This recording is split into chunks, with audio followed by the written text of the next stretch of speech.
Well, hello, my little bean sprouts. Twisted Beanstalk here. Excuse my ridiculous mess. Actually, I don't even have to be excused. This is just the way that I roll. So if you don't like it, oh well. This needs to be clean though. But doing a little painting today. Ooh, ooh, ooh. And I have a very interesting story to tell you guys as well while I paint. This is a true story. It's totally freaky, and it just reminds me of like some different stories I've been listening to or whatever about the same kind of thing. This happened when I was 17 years old, and I literally, legitly was like, it's so crazy. It's so crazy because when I think about it and talk about it, I'm just like, I can't believe I'm alive right now. Or that, I could have been literally gone forever. And you think to yourself, oh, 17, oh, well, couldn't you get a hold of anybody? Couldn't you Facebook or YouTube or whatever, social media? No, you couldn't, because there was no social media back then. There was no cell phones. Well, there was cell phones, but this was in 97. So it was right around the time that I graduated. Can you say graduated properly? Are you sure you graduated, Bean? Yes, I'm sure. So anyways, I literally, legitly was sold to like a child sex ring. And but now you see more people like are able to do it like online and stuff like that. It's crazy. People like steal children and like sell them and stuff. It's really friggin' creepy. But back then everything was kind of underground, right? Because of like the internet and stuff. So anyways, this is what happened, and it's totally freaky. So I worked with this guy in high school. He was in high school. I was in high school, and I'm a super nice, naive person. So I pretty much trust anybody. And this is literally why you do not trust anybody. Even though like I made some really stupid decisions, but I was a teenager, and teenagers are very like spur of the moment, really like go, go, go. And you don't really think that somebody is going to steal you and sell you. Like, who does that? But anyway, so yeah, this is like my kidnapping story. This is a true story. So when I was 17 years old, I worked with this guy at this restaurant that I worked for a few years. He was one of the cooks there. And he was older, but I mean, I don't know, like every once in a while I would talk to him. I was a waitress there, 17 years old, and how would I even start? Okay, so this guy, I didn't really know, but I kind of knew of him. And then my friend, Kim, like he said that he was a DJ, okay? He's like, hey, you guys should, this is after knowing him too for a few years, like maybe not a few years, but he worked there enough that I would trust this guy. So he's like, he knew that I like loved going to parties and stuff. I loved raves. I just graduated, and so he's like, yeah, I'm a DJ, and you guys should come see me spin at the radio station, which is in Vancouver, which wasn't too far at the time. So we're like, okay. So we go to this radio station, and it seems legit. Like, I mean, I think that at that point he was just trying to like get a little more of my trust or something, So we're like, okay, yeah, maybe he is a DJ. And then it was around New Year's, and New Year's was coming up, and he's like, and my friend was a little bit older. Like, she was one of those friends that my mom really trusted too, because she was older, and so she always thought if I was with her, then, it was okay. I was okay and stuff. So this guy is like, hey, I have to spin at this big party in New York City, and we're like, whoa, New York City, how effing cool would that be to go to New York? But obviously I would never be able to go or to afford to go at that point. And he's like, yeah, it's gonna be really awesome, I'm gonna be headlining, you guys should come out. And we're like, well, we're not gonna be able to do that, we wouldn't be able to afford that. And he's like, I'll buy your tickets. He's like, I'll buy your tickets and you can come watch me spin, you can get tickets backstage. And he's like, yeah, and you can stay at hotel, blah, blah, blah. And we're like, oh, wow, this guy, like, he's super cool. Like, he wants us to go to New Year's there. How awesome would that be in New York City? Not thinking of, like, what could happen when we get there. Like, how stupid am I? But you know what? This is what happens. And this is why I'm telling this story. Because I'm not the only person that makes decisions like this. Do not trust anybody.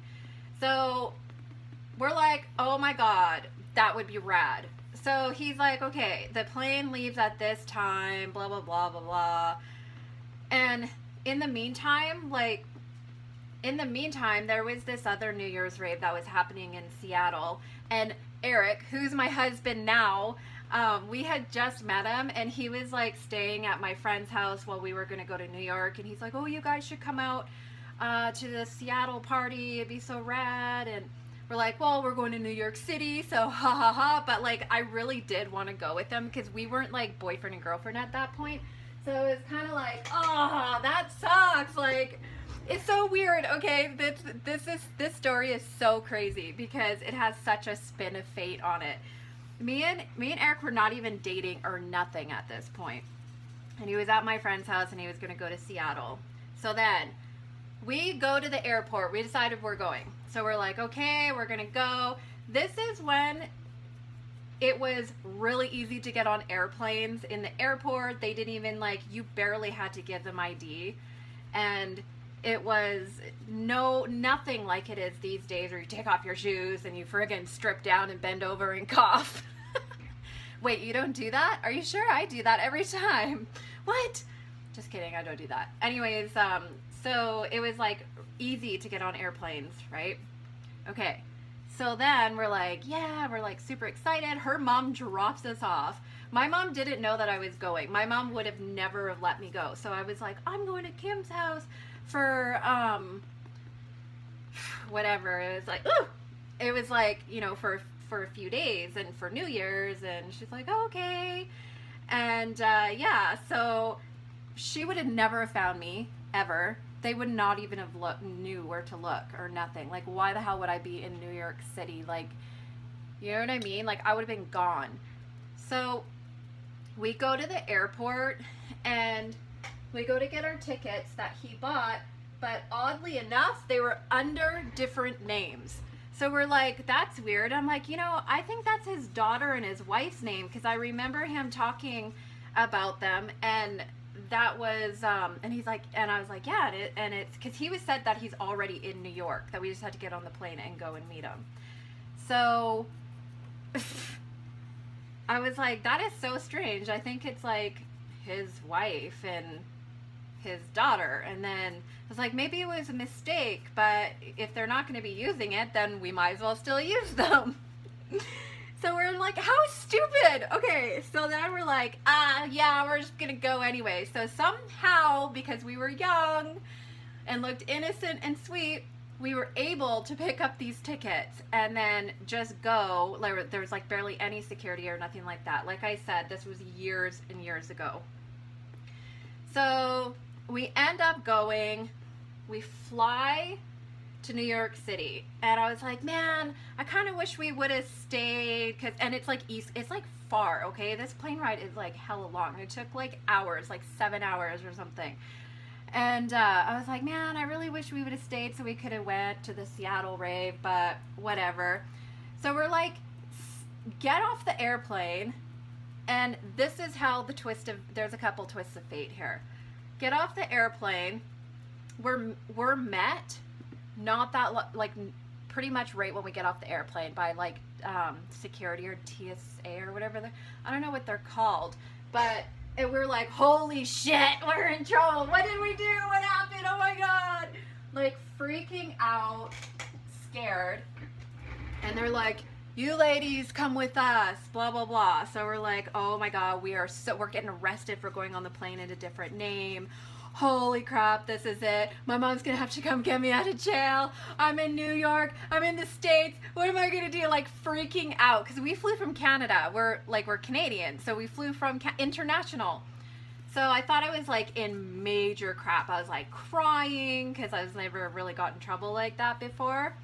So we go into this friggin' room like we're criminals, and they start asking us questions like, do you know the people the names you used? Who are you supposed to meet here? Do you know his name? Do you know where you're supposed to be meeting him? Like basically what's going to be happening after we got off the plane. And I'm just like, oh, I'm supposed to be meeting so and so, and we're supposed to go here. Just like totally just like bleh, like letting it out, because why would I for a second think anything of it? You know, I was like, no, it's my friend, I worked with him, and blah blah blah. And so we were there for almost 10 hours. We were stuck in this like investigation freaking place for like 10 hours, and I'm like, oh my god, what is gonna happen? So eventually they come in after I gave them like all the information and stuff like that, and they explained to me that the person that we were supposed to be meeting was busted in a huge child sex ring, and he was basically like the bait. So, or yeah, he was the bait, I guess it would be. And yeah, so he was like one of the main people that basically it's his profession to get trust from young girls and bring them out of their area and literally sell them, and then you'll never see them again. And so and that's what they do, is they sound so wonderful, and we can do this, and like whatever, and the angels are singing with bubblegum and unicorn and rainbows. Like his job was to play us pretty much. And because we're young and naive, we're like, okay, yeah, oh, that's so awesome, we get a free trip to New York. So this guy gets busted. We find out that this guy sold me. Okay, this guy, before I landed, I was already sold. How freaking disgusting is that? Can you even friggin' believe it? So it was like this huge FBI friggin' child sex ring bust, and just by the freaking universe and like a higher power, God, the creator, whatever, was literally protecting us that day, because we were about to go somewhere international and never ever be seen again. And nobody would have ever found me, because my mom did not even know that I was in New York City. And like I said, this was before you could just text somebody or have a cell phone or anything like that. It was before that. So there would have been no way of even tracking us down. One of the ways that they knew that how it all played out is because of the names that the tickets were booked in. They were booked in, actually, we weren't the only girls. So it was actually used somewhere else, like at another airport. And because there was already an investigation going, they put like 2 and 2 together, and there was professionals on it. So they were able to track us down by fake name, by ghost accounts. Like, can you even freaking believe that? Like, just by the grace of God, we did not end up, like nothing happened to us. It is so freaky. And not only that, but like, I wasn't even sold for that much money. I was sold for like, I think he said I was sold for like $2,000 or something like that. Like, I mean, that's just me being sold. That's just me being sold. And then who knows what would happen once I got there. Because like, once you get there, right, they like pretty much make you drug addicts, hold you against your will, and then they sell you out. Like, they like pimp you out pretty much. But yeah, so then we're like, oh my God, like, holy cow, I almost died. Like, we were so close we were in New York City on our way to go see this guy who had already sold me. So all I had to do was go from the airport in New York to meet him, and we were stopped when we got off the airplane. How crazy is that? And then the icing on the cake, okay? So we get sent back to Canada, obviously, but because oh, and yeah, by the way, we didn't have return tickets because we were never returning. Why didn't I know that? Why didn't I say, where's my return ticket? But he said, well, it's the holiday, so just come down here for a few days, and after holiday, I'll buy your ticket, or whatever. That's what he said. So I was like, okay. God, I'm so ridiculous. Okay, so then we get on an airplane after, this is 17 hours that went by, and we're like, oh man, this sucks.